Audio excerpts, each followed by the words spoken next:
sakartu rabbi wa rabbi yufi. abonné leen tey aimé tey partagé vidéo yi. bi xayrihi laysa yufi.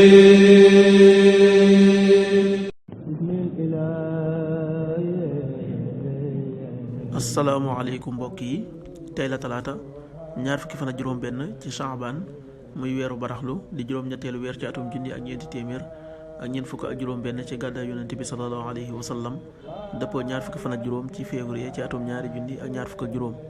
ñaar fukki fan ak juróom benn dafa bokk ci lim yu fàtte yi, kon tey ci talaata ji rafetul. ñaanu bis bi, yow yàlla maa ngi lay ñaan nga musal ma ci jàngoro yi siti ak ndof ak ngaana ak mbooleem jàngoro yu bon yi. allahumma inni a'udhu bika min albarasi wal jununi wal judami wa min sayil asqam. allahumma inni a'udhu bika min albarasi wal jununi wal judami wa min sayil asqam. xadiisu bis bi, yonent bi sallallahu alayhi wa sallam nee na doomu aadama yépp ay def njuumte, ñi gën ci way juum yi ñooy tuubkat yi. xadis bi at-Tirmidi nettal na ko.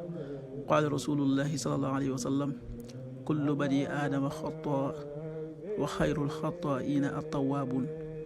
rawaahu Tirmidi.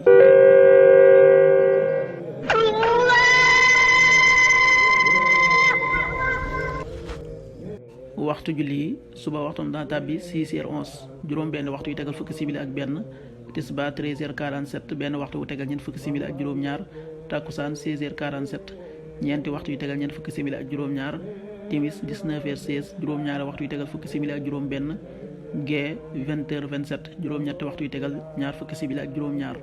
loolu mooy waxtu julli ci Touba ak li ko wër.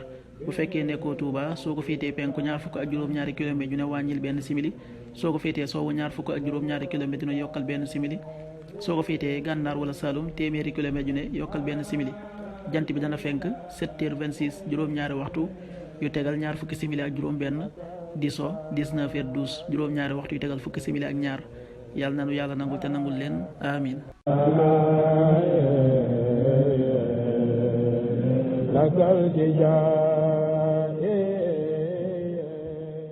sakartu rabbi wa rabbi yufi. abonné leen tey aimé tey partagé vidéo yi. bi xayrihi laysa yufi.